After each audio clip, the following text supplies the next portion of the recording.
Assalamualaikum warahmatullahi wabarakatuh. Kita bertemu lagi di channel Ayo Belajar.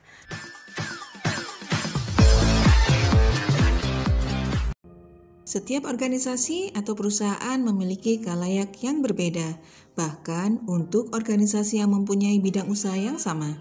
Oleh sebab itu, peran humas akan sangat penting untuk dapat menjadikan khalayak menerima organisasi atau perusahaan dengan baik. Pada pembahasan bab ini, kita akan mempelajari khalayak humas dalam organisasi. Agar kalian dapat menyebutkan dan menjelaskan khalayak humas dengan benar, yuk kita pelajari materi pada bab ini dengan sungguh-sungguh. Selamat belajar! Khalayak humas bisa didefinisikan sebagai sekelompok orang yang menjalin hubungan kerjasama dan melakukan komunikasi dengan organisasi baik secara internal maupun eksternal, serta berkeinginan untuk melakukan diskusi apabila menghadapi permasalahan bersama untuk menanggulangi permasalahan tersebut secara bersama pula. Jadi, jelas bahwa tidak semua organisasi memiliki khalayak humas yang sama, karena humas memiliki khalayaknya sendiri-sendiri, yaitu tempat di mana organisasi menjalin komunikasi secara internal maupun eksternal. Ada 8 khalayak utama yang paling sering menjadi subjek khalayak dari berbagai macam organisasi secara umum. 8 khalayak utama tersebut adalah sebagai berikut. Yang pertama adalah masyarakat luas, di mana segmen masyarakat yang menjadi khalayak bagi suatu organisasi jelas berbeda dengan khalayak organisasi yang lain. Bahkan, khalayak pada organisasi yang berada di tempat yang sama pun akan berbeda-beda. Yang kedua adalah calon pegawai atau anggota pegawai. Calon pegawai atau anggota merupakan salah satu dari khalayak humas, sehingga humas harus dapat memberikan kebutuhan informasi yang diperlukan khalayak ini dengan lengkap.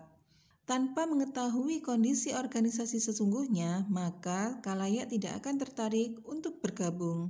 Humas tentu harus mampu menyebarkan informasi yang memadai kepada khalayak ini agar mereka mengetahui bentuk kegiatan dan potensi dari organisasi yang diwakili. Kemudian yang tiga ada pegawai atau anggota pegawai. Pegawai atau anggota suatu organisasi meliputi suatu orang bekerja dan atau menunjang suatu organisasi mulai dari pucuk pimpinan, para eksekutif, hingga para pegawai di jajaran yang paling rendah. Kemudian ada pemasok. Di sini ada 2 jenis pemasok, yaitu yang memasok jasa-jasa seperti air bersih dan energi, serta pemasok berbagai macam bahan baku serta komponen produksi. Kemudian ada masyarakat keuangan. Yang termasuk dalam masyarakat keuangan adalah sebagai contoh bank-bank lokal, bank nasional, hingga pasar saham, tergantung dengan lingkup kerja organisasi. Yang berikutnya ada distributor, di mana distributor adalah pihak-pihak yang menangani fungsi perantara antara produsen dan konsumen. Kemudian ada konsumen atau pemakai. Konsumen dan pemakai produk adalah mereka yang menggunakan hasil dari organisasi.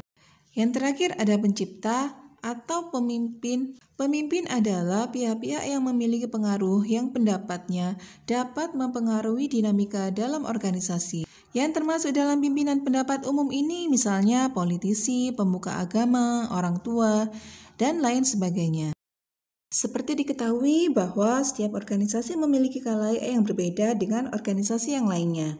Oleh sebab itu, organisasi harus menentukan khalayaknya. Beberapa fungsi mengapa suatu organisasi perlu mengenali dan menetapkan unsur masyarakat luas yang menjadi khalayaknya.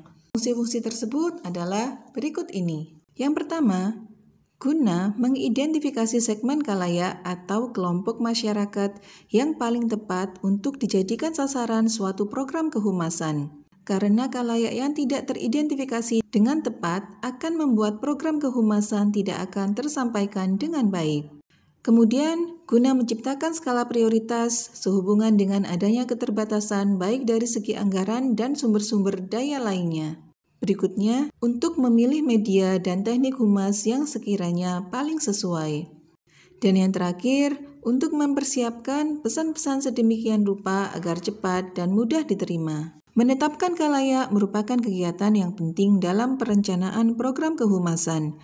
Program humas yang tidak ditetapkan kalayaknya, organisasi tersebut tidak mungkin menemukan media dan teknik-teknik yang tepat untuk melancarkan program kehumasan tersebut. Beberapa akibat tidak ditetapkannya kalayak humas, maka kalayak yang akan dituju akan terlalu luas sehingga segenap usaha dan dana akan terpisah-pisah, bahkan akan mengakibatkan pemborosan. Kalayak yang tidak ditetapkan akan mengakibatkan pesan yang dikirimkan tidak ditangkap atau dimengerti sebagaimana mestinya, karena pesan itu tidak sesuai dengan karakteristik kalayak yang menerimanya.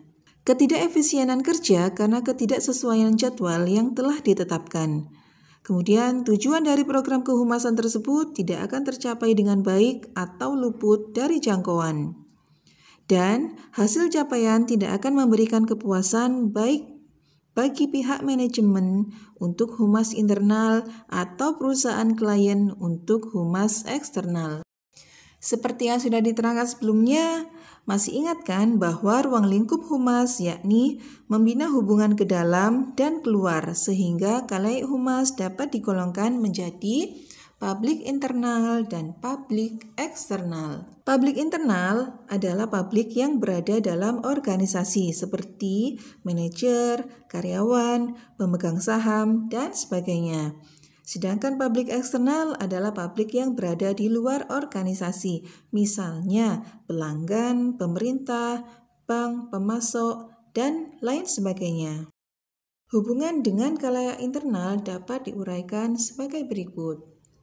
Yang pertama, hubungan dengan pegawai, di mana hubungan dengan pegawai dilakukan untuk menciptakan hubungan dua arah secara timbal balik antara manajemen organisasi dengan pegawainya. Hubungan yang dijalin ini untuk mengetahui sikap, pendapat, kesulitan, keinginan, harapan, dan perasaan kedua belah pihak. Beberapa usaha untuk menjalin hubungan yang harmonis dengan pegawai dapat diwujudkan melalui kegiatan seperti memberikan upah yang sesuai dengan pekerjaan, memperlakukan pegawai secara adil, memberikan jaminan ketenaga kerjaan, memberikan penghargaan, hingga melakukan wisata, dan lain sebagainya. Untuk hubungan dengan pemegang saham, di mana humas harus mampu menjalin hubungan yang baik dengan para pemilik saham, karena modal yang disertakan para pemilik saham ini akan sangat mempengaruhi besar kecilnya perusahaan.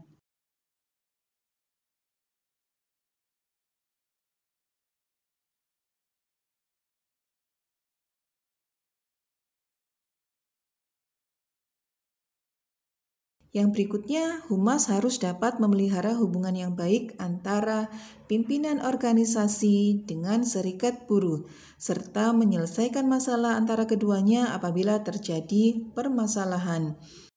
Hubungan dengan manajer harus dapat dipelihara dengan baik karena manajer merupakan orang-orang yang memiliki kemampuan dalam mengelola perusahaan serta mengabdikan diri pada perusahaan dan memiliki tanggung jawab besar pada perusahaan. Selain menjaga hubungan baik dengan kalayak internal, seperti yang telah dijelaskan sebelumnya, beberapa cara menjalin hubungan baik dengan kalayak eksternal perusahaan dapat diuraikan sebagai berikut. Yang pertama, memelihara hubungan dengan konsumen atau pelanggan dilakukan agar produk dapat diterima dengan baik, serta memunculkan loyalitas konsumen terhadap produk tersebut. Hubungan dengan komunitas, di sini komunitas adalah masyarakat di lingkungan sekitar organisasi. Membina hubungan dengan komunitas sangat penting karena mereka merupakan publik eksternal yang sangat dekat dengan organisasi karena berada pada lingkungan yang sama. Untuk menjalin hubungan dengan pemerintah, penting dilakukan agar tindakan organisasi sesuai dengan kebijakan-kebijakan pemerintah. Peran pemerintah, baik pemerintah pusat maupun daerah, sangat penting karena pemerintah merupakan pelindung karyawan, pelindung sumber daya, mengatur hukum, dan lain sebagainya. Untuk hubungan dengan media dan pers dapat diartikan sebagai pihak-pihak yang berkecimpung dalam hal penyiaran dan pemberitaan seperti koran, majalah, televisi, radio, dan lain sebagainya. Membina hubungan dengan media dan pers sangat penting karena media dan pers memiliki peranan penting dalam perkembangan organisasi menyangkut pemberitaan yang negatif maupun positif dari mereka. Dengan kata lain, dengan menjalin hubungan yang baik dengan media dan pers, maka organisasi dapat mengontrol, mencegah, dan meminimalisir pemberitaan-pemberitaan yang salah tentang organisasi.